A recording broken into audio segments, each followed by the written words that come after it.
Hey guys, I'm Angel from Appalachian Wood, and today we're going to get started on a new timber framing project. So this is a pergola that can be converted into a gabled shed if you choose to. All we do is pretty much take out that ridge beam and those posts, and you have a regular pergola. Obviously you need to add some rafters, but anyway. So thing is, with this project we have a really strict deadline. So I have a timber frame class coming up, and usually the structure of our class is that the students build a model, and then at the end of the 3 days we put up a structure.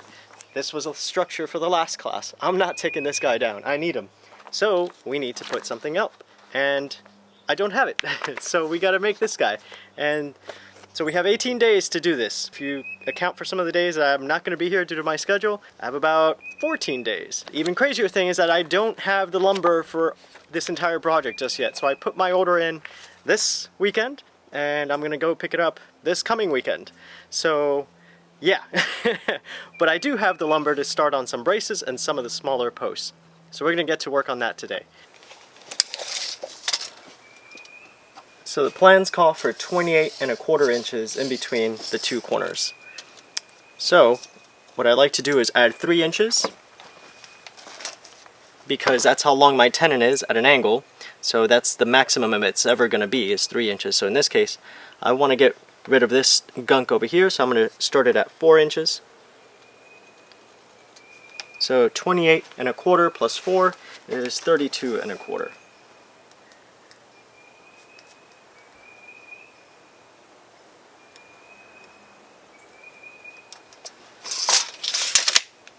Okay, so that is the distance between the two corners of the braces. Now, I take that line and I take it down to 3/8 of an inch. So each one of these tick marks right here is 1/8 of an inch. So that's where the corner is going to be. So now I come over here, take my speed square, like that, like this, and now my tenon needs to come out this way. So I take my speed square, and I measure 3 inches along that line. And once again, it needs to be at 45. So these braces are nothing fancy, it's just 45 degrees. So this is going to be the actual part of my brace, the big meaty part. This section right here is going to be 1½ inches thick. Yep, and then this is all waste. So I'm going to do that to the other side as well.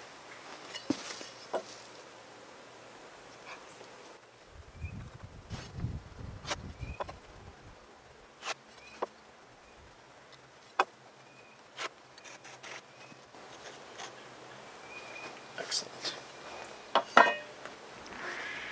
Now I'm going to go ahead and lay this out 3 more times because I need 4 braces. So I'm going to do it right here, there, and there.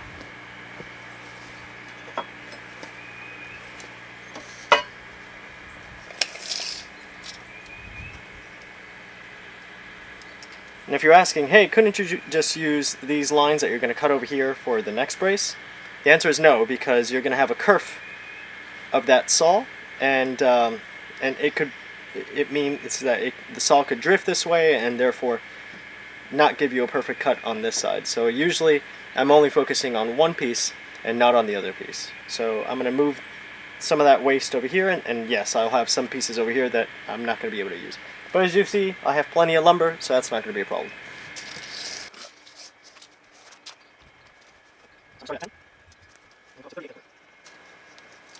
And just to double check myself, I'm going to come back to this guy and make sure that it is actually 28¼ . And yes, it is. So the same process, come up 3/8 of an inch, and then I start with my 45-degree angle.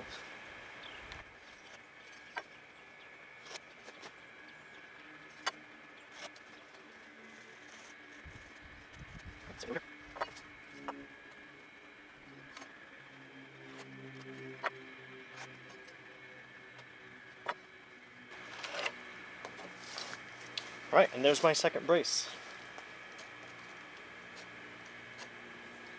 So if you're unfamiliar as to why I'm doing 3/8 of an inch in, one, I designed it that way, but two, it's for a 1/2 inch reduction.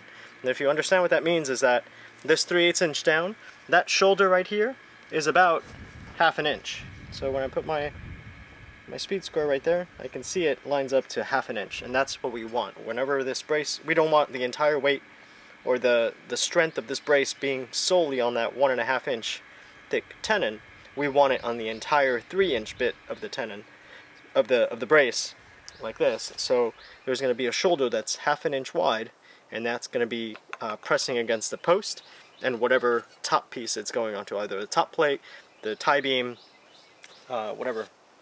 Okay, so the same thing over here. That's right. Help me, you do it.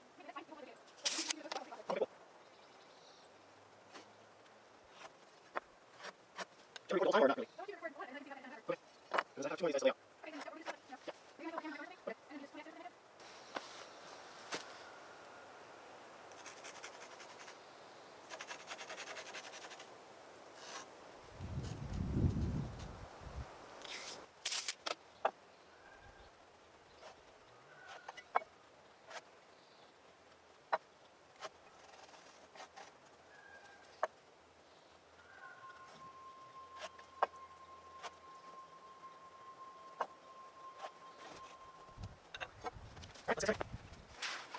Alright guys, so this is the first saw that we're going to use.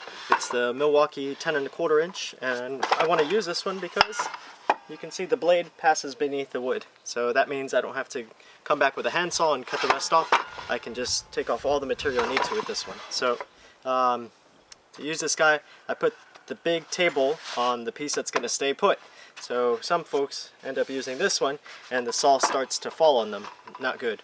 Also, another thing to note here is that because we're coming in at an angle, I need to bring the guard up.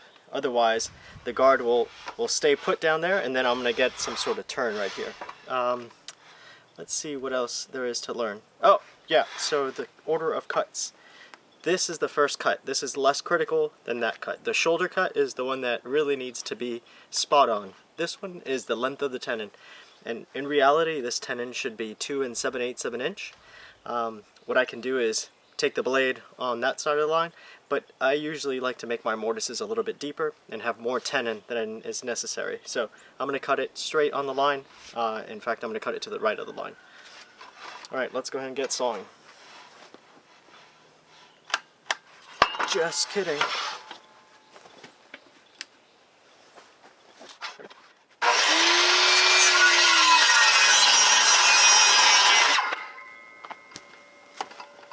Okay.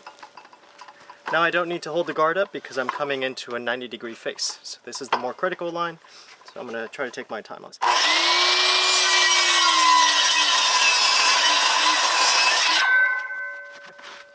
Excellent.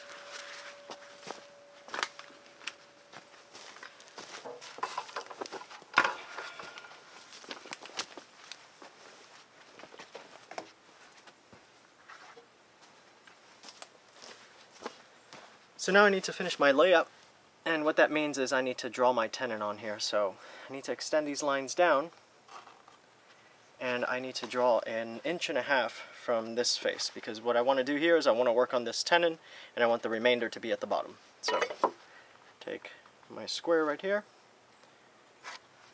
come up to 1.5 inches. So a speed square has these little divots where you can put your pencil in, and just strike a line, just like that. And I'm going to do it all around. So making sure that I'm doing 1.5 inches from the bottom. So this piece of wood is actually not 3 inches wide exactly. So if I were to do it from the top, you'll see that there's a mismatch in the lines. So yeah, there's about 1/8 of an inch mismatch. And that's okay, that's normal. That's why we're using square rule, because all these timbers are not perfect.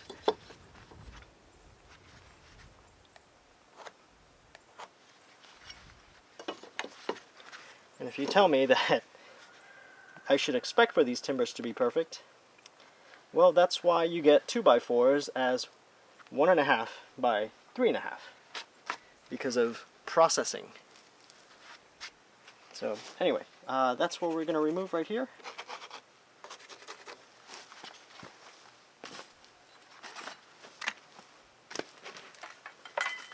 And for that we're going to use a smaller saw, because there's really no need to start changing this depth on that one.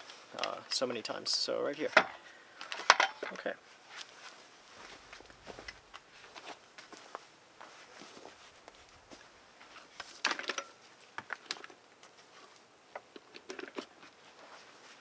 And what we're doing is called kerfing. I'm just going to slice, I'm going to cut the back line because that's the most critical one. But first I'm going to do a test to make sure that the saw is actually cutting at the right depth.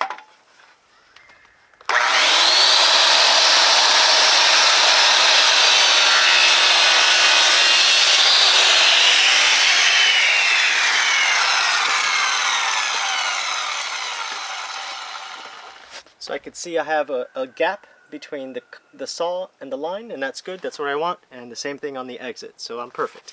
So I can go ahead and take this line without worrying that I'm going to take the rest of the shoulder with it.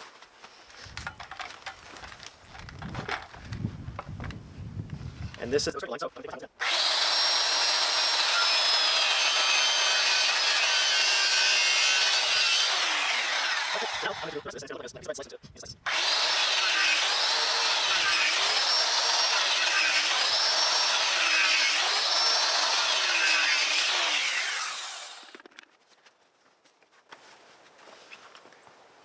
So now we're going to shape this tenon, and we're going to go over to the chisel now.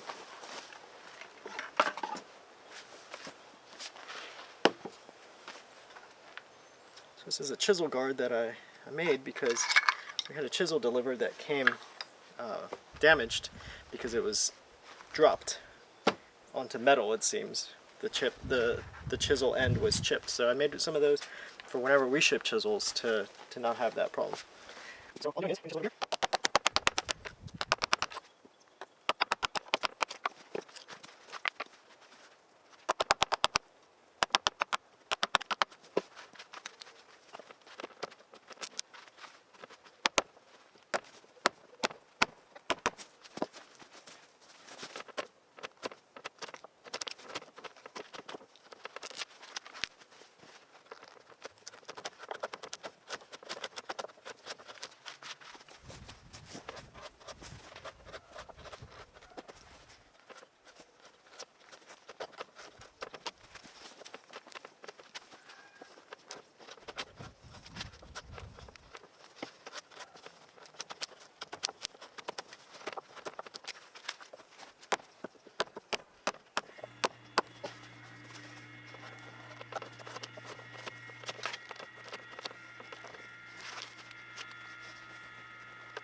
Now the most important part is to make sure that it's the right size.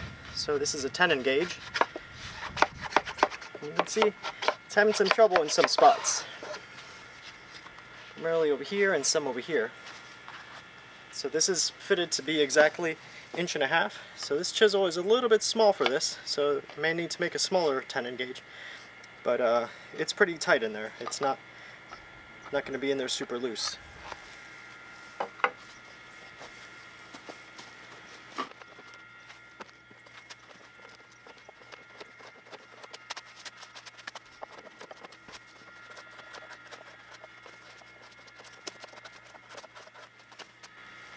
Alright, let's see if this works again. Perfect. Alright, so that is a nice smooth fit. So this part of this brace is done. Now we can move on to the next one.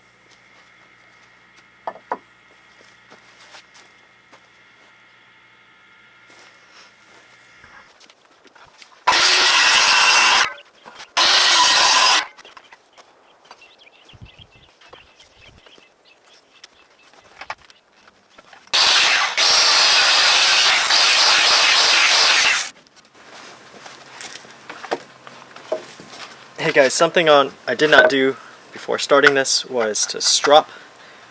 So stropping usually takes out any small imperfections, and all I'm using is a plain piece of leather.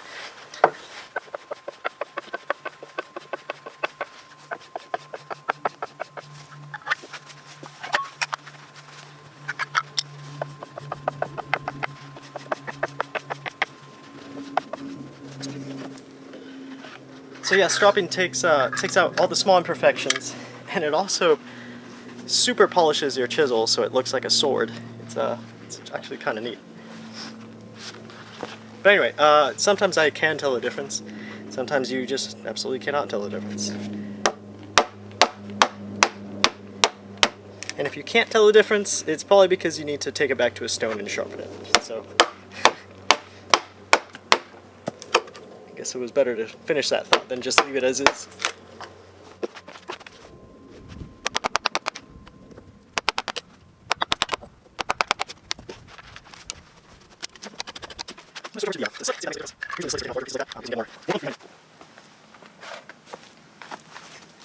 So the slick is not to be struck. The handle on this guy has no ring on the back, so it's meant to be braced against you and pushed.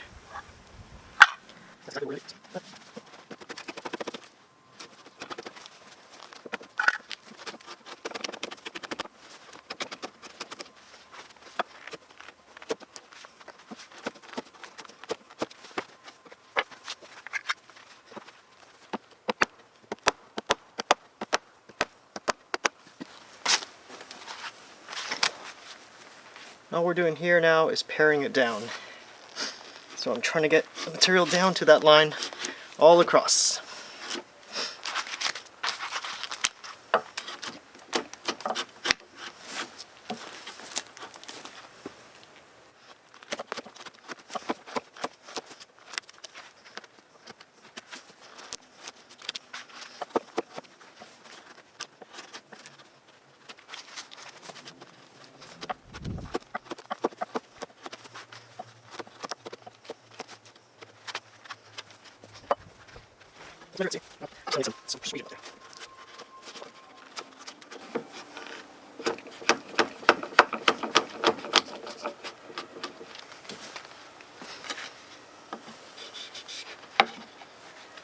A little bit more.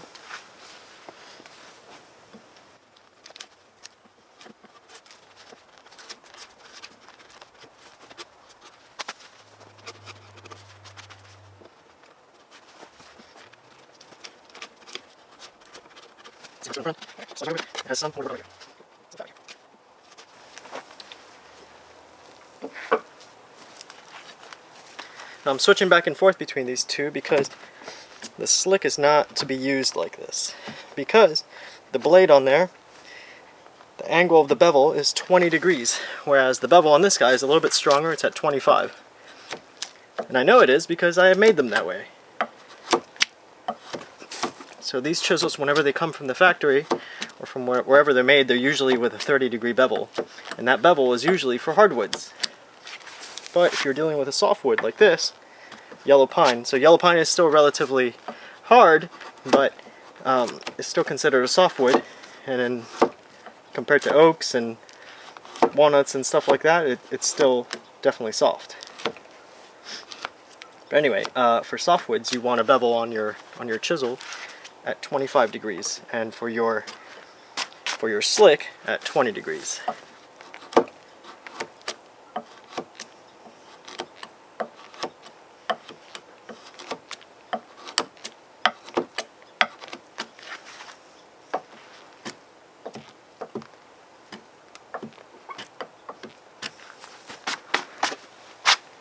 Okay, let's see how that works. Perfect. So you see there's some play in there, which is perfect, because then when we fit our chisel to the mortise, it's going to be able to have some give with the chisel as well. So that's a good sized tenon right there. Alright, next one.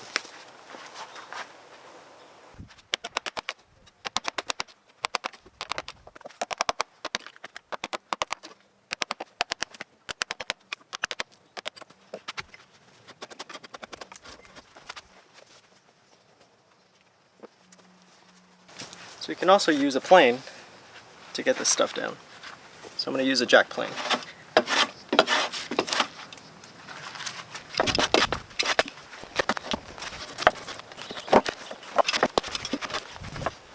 It's just a little bit more.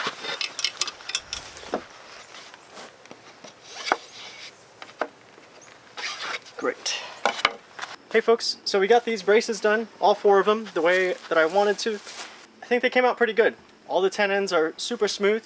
They're 1.5 inches. We gauge them with the tenon checker. Whenever we put them into our mortises, if we make them correctly, they're going to slide right in without any issues. Things that we have coming up is our lumber order coming in on Thursday. Sawmill's telling me that they have a lot of orders in front of me. I'm praying that Thursday's the day because Friday afternoon I got to go drive out of town to work this weekend. I did not get the post done that I wanted to today. I didn't get quite as much time out here because my kid is coming down with a cold, so I had to go be a dad, go play dolls and make some Legos. You know, we did get the braces done, which is a good step in the right direction, but hopefully tomorrow we're able to get those posts done, and we got to get this pergola made in less than 3 weeks. I think we can get it done. Stick around, see how it turns out, and see how we make this timber frame in a short period of time. Thanks for watching.